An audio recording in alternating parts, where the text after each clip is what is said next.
Bonjour à tous, nous poursuivons avec la deuxième Mishnah du troisième Pérek.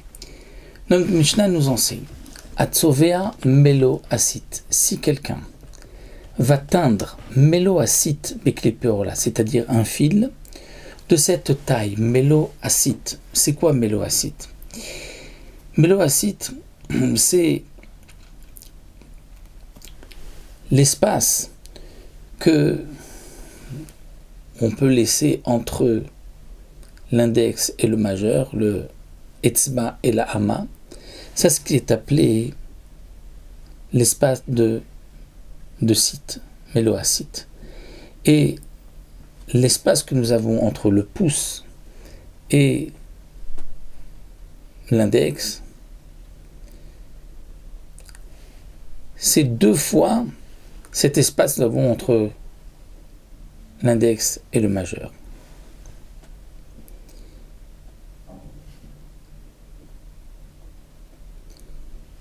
Ici, le shiur que nous donne la Mishnah. Atzovea meloacite, celui qui va teindre. Meloacite, c'est-à-dire un fil de cette longueur. Beklipe orla, avec des écorces de orla. Il y a donc maintenant une interdiction sur ce fil d'en tirer profit. Varagoba beged, et il l'a tissé dans l'habit, Venyadua et Zéou, mais il ne sait pas quel est ce fil interdit. Alors Rabbi Meir Omer, Idalek Abeget.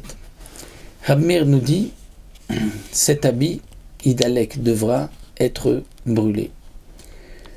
Pourquoi? Parce qu'étant donné qu'il y a dedans un fil interdit, de cette taille seulement, donc même si seulement une partie de ce fil a été teint, eh bien, pour Rabbi Meir, on ne pourra pas annuler, comme nous l'avons vu, donc ce fil dans cet habit.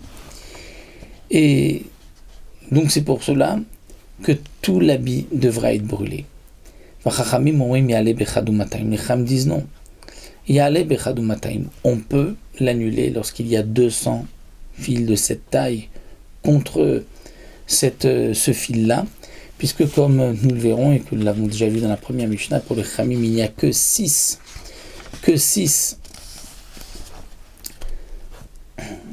choses qui ne s'annulent pas. Autrement, tout s'annule.